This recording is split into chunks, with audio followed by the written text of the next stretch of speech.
Bonjour les amis. Solaris était équipé de deux moteurs de la série Gamma de 1,4 et 1,6 litres.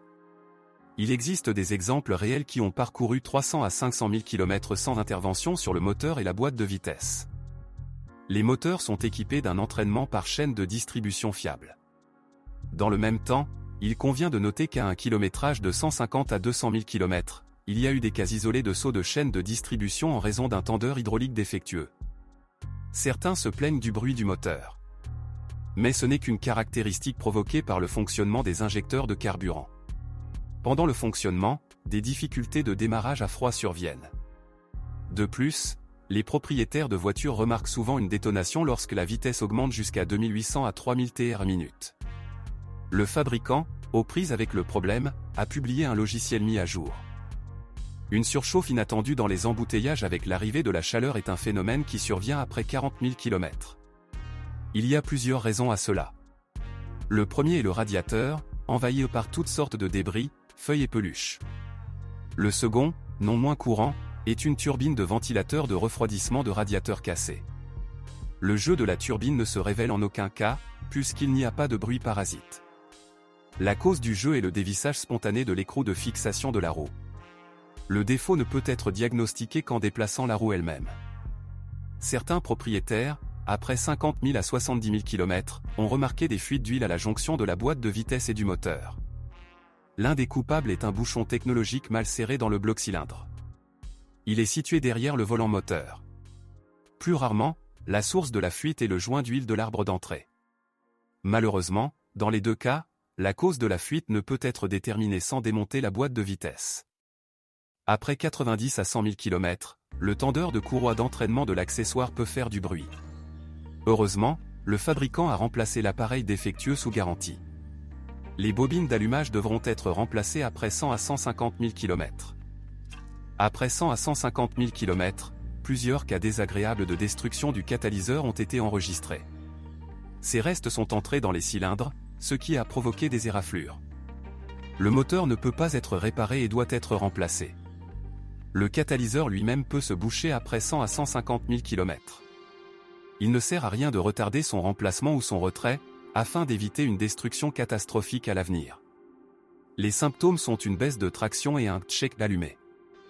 Avant le restylage, les moteurs étaient associés soit à une transmission manuelle à 5 vitesses, soit à une automatique à 4 vitesses. Après le restylage, les moteurs de 1,6 litres ont été couplés à des transmissions manuelles à 6 vitesses et à des transmissions automatiques. Sur les modèles à transmission manuelle en cours de rodage, la première et la marche arrière n'étaient pas toujours faciles à enclencher.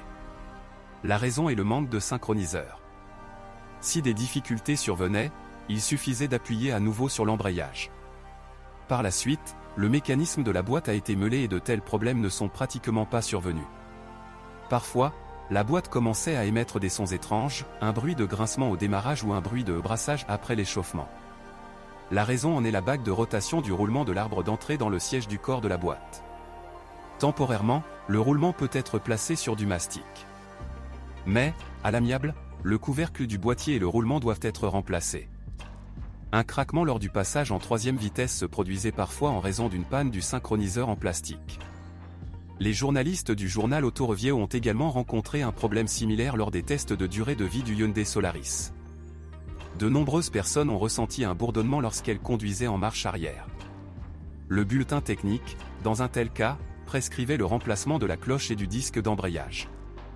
Dans d'autres cas, l'embrayage peut parcourir plus de 150 à 200 000 km. Les propriétaires de voitures équipées d'une transmission automatique à 4 vitesses ont souvent constaté de forts chocs lors des changements de vitesse ou en essayant de faire marche arrière. Dans un premier temps, les concessionnaires ont changé la boîte. Plus tard, le fabricant a ordonné que seul le corps de la vanne soit remplacé. Le sélecteur de transmission automatique de certaines voitures, en raison d'un défaut technologique dans la serrure, s'est déplacé librement de la position EDA3. Au début, les concessionnaires ont remplacé l'ensemble sélecteur, puis un bulletin technique a été publié recommandant de percer le trou pour la tige de détente. Beaucoup de choses ont déjà été écrites sur la suspension Hyundai Solaris.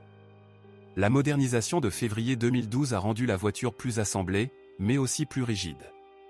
Il convient de reconnaître qu'aux vitesses autorisées par le code de la route, vous n'avez pas à vous soucier de la stabilité directionnelle. Un roulement de roue avant qui bourdonne après 20 000 km n'est pas un cas isolé.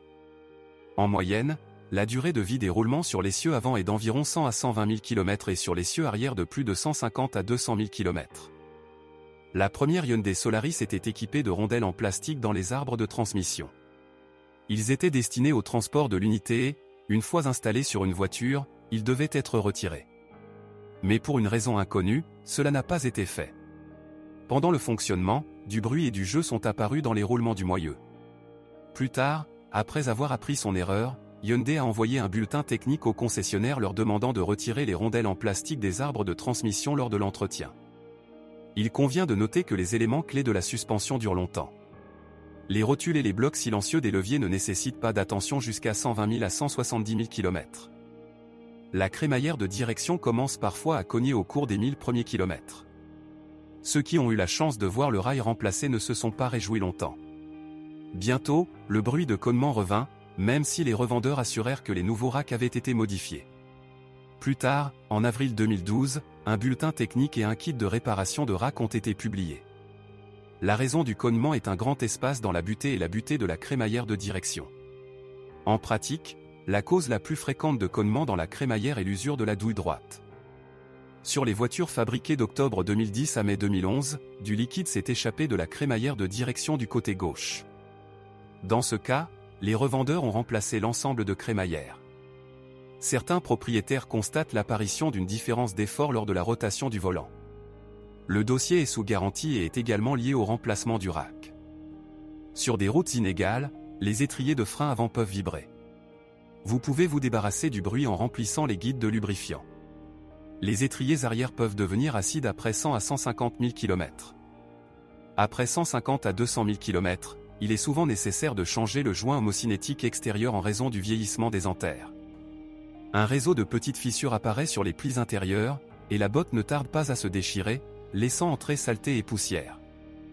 La carrosserie du Hyundai Solaris est entièrement galvanisée, à l'exception du toit. En règle générale, le métal nu sur le site des copeaux ne fleurit pas.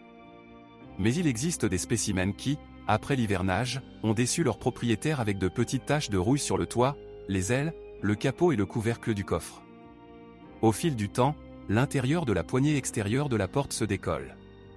Sur les voitures à haillons, la peinture gonfle souvent au niveau du cylindre de serrure de porte de coffre.